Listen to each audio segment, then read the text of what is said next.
everyone, it's Jen from practicalbydefault.com, solutions for the working homeschool mom. And today, it's kind of funny, I had like 3 or 4 different topics that I really wanted to talk about today. And then I started not to feel good, which is kind of ironic because just yesterday on my Facebook page, I shared this post I wrote a while ago about how working homeschool moms can avoid getting the colds and flus that are going around, and different ways that you can do that. And I was feeling pretty good about myself because a few friends of mine that work and homeschool that live in different parts of the country were saying that, their boys were all sick or their kids were all sick, and we didn't get it yet, but it was going around with friends and family, and I was like, oh, it's okay, I'm gonna be good because I've been, doing all these things like washing my hands and make sure the house is clean and having different things in the house, which I'm really happy that I stocked up on canned chicken noodle soup, which I have absolutely no shame in using because it's easy and fast, and I have honey and lemon, so I will be making honey lemon tea later. It's mostly in my throat. But that brings me to a problem that we have, especially as working moms, is that how do we homeschool when we're not feeling well? So we all know that no matter how sick you are, you go to work.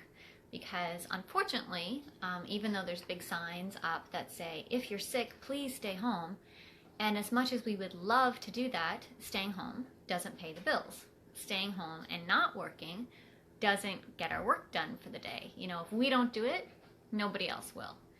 And so we might feel as homeschooling moms then perhaps when we are home, that time needs to be used wisely. After all, that's how we get everything done, right? Is by setting priorities and making sure that we do get things done that need to be done. And one of those things that we need to do, of course, is homeschooling and teaching our kids. With that in mind, though, there are some things, some flexibility, some, I want to say movement or wiggle room in our schedules that we may not realize that are there. And so one thing that I found that has especially helped me is making use of the resources that I do have that do not necessarily involve me. Which sounds kind of weird, right? I mean, I'm the one teaching my kids. It should probably involve me. But when you're not feeling good, good morning, Sarita. It's nice to see you. So yeah, when you're not feeling good, sometimes it's easier for us to just say, let's forget school. And if your kids are not feeling good, that's probably the best thing to do. But when it's you, sometimes you don't have that freedom, right? You only have 3 or 4 days to do school because you have to work on your other days, or you have errands or appointments. So how can you do school without building it all? I would make a mommy is sick box. Sarita, I love that idea. Can you tell me more about a mommy is sick box? I don't think I've ever heard of this thing. What does that look like? Now I need to know. So Sarita's going to share with us in the comments, hopefully, now that I put her on the spot, what a mommy sick box is. And so in the meantime, I'm going to tell you what I did today. So I used online programs, which I now have a post up on my blog right now with over 30 of these different types of online programs you can use. And so we don't just use online programs. We use workbooks, we use textbooks, we use apps. But the great thing is that with online programs, I don't actually have to be there. I can go shower, which is what I did, and I can rest and I can nap, which I never do, but I should do, while my kids are learning. And so my daughter did her cooking course using cooking Real Kids. I always screw up the name. Real Kids Can Cook, or Real Kids. It's called something. Okay, Sarita said, in a mommy sick box it is full of crayons, coloring books, construction paper, pipe cleaners, stickers. Have them make get well cards for you, or get well cards to send to others. I love that idea. That's awesome. She's so creative. I am like so not creative at all. So I think that's great. And that would work with both younger kids and older kids because it gives them something to do And it also incorporates, if you need to know these things, which most of us know as homeschoolers, but sometimes we forget, it includes arts, crafts, writing skills,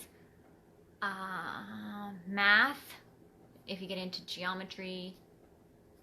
I'm sure there's some science thrown in there, especially if you mix glue and glitter.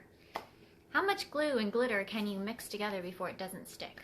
Thank you, Sarita. I love that idea. I think that's really, really good. And I also use quiet boxes, which I never think of to bring out when I'm sick.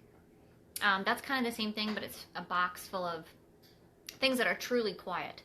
You know, notebooks, paper, audiobooks with headphones. Why did my mind just go blank? But those type of toys, you know, that are not noisy. And even older kids, like tablets, iPads, those kinds of things with apps that are quiet, make sure you include the earbuds. So that really helps too. So there is all kinds of things that you can do that still count as a school day if you need to hit your 180 days and you only have so many days to hit it. Because I know, you know, I always say if it's really bad, pick it up on the weekends if you can. But most of us that work on the weekends, we take our weekend days throughout the week. So my day is usually today, because I work later today, and then really, I am here. I just don't know what day it is. Anyways, and later in the day. So those are like Saturday, Sunday, because I work on the weekends.